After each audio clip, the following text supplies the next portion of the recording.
സങ്കീർത്തനങ്ങൾ അധ്യായം 144. കർത്താവിൻ്റെ അനുഗ്രഹം ലഭിച്ച ജനത. എൻ്റെ അഭയശിലയായ കർത്താവ് വാഴ്ത്തപ്പെടട്ടെ. യുദ്ധം ചെയ്യാൻ എൻ്റെ കൈകളെയും പടപൊരുതാൻ എൻ്റെ വിരലുകളെയും അവിടുന്ന് പരിശീലിപ്പിക്കുന്നു. അവിടുന്നാണ് എൻ്റെ അഭയശിലയും ദുർഗവും ശക്തികേന്ദ്രവും. എൻ്റെ വിമോചകനും പരിചയമായ അങ്ങയിൽ ഞാൻ ആശ്രയിക്കുന്നു. അവിടുന്ന് ജനതകളെ കീഴടക്കുന്നു. കർത്താവേ, അവിടുത്തെ ചിന്തയിൽ വരാൻ മർത്യന് എന്തു മേന്മയുണ്ട്? അവിടുത്തെ പരിഗണന ലഭിക്കാൻ മനുഷ്യപുത്രന് എന്ത് അർഹതയുണ്ട്? മനുഷ്യൻ ഒരു ശ്വാസത്തിന് തുല്യനാണ്. അവൻ്റെ ദിനങ്ങൾ മാഞ്ഞു പോകുന്ന നിഴൽ പോലെയാകുന്നു. കർത്താവേ, അങ്ങ് ആകാശം ചായ്ച്ച് ഇറങ്ങി വരണമേ.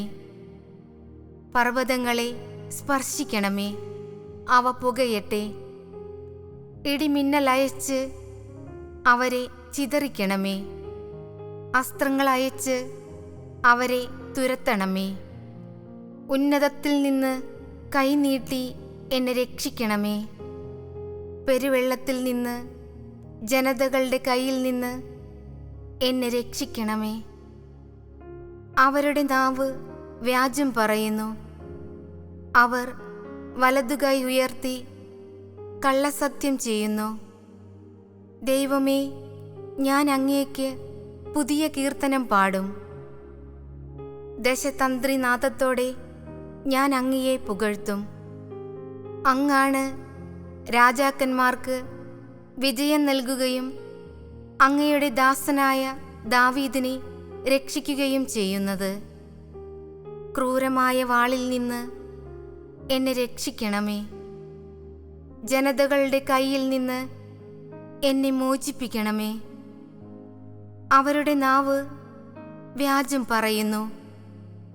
അവർ വലതുകൈ ഉയർത്തി കള്ളസത്യം ചെയ്യുന്നു. ഞങ്ങളുടെ പുത്രന്മാർ മുളയിലെ തഴച്ചു വളരുന്ന സസ്യം പോലെയും ഞങ്ങളുടെ പുത്രിമാർ കൊട്ടാരത്തിനു വേണ്ടി കൊത്തിയെടുത്ത സ്തംഭം പോലെയും ആയിരിക്കട്ടെ.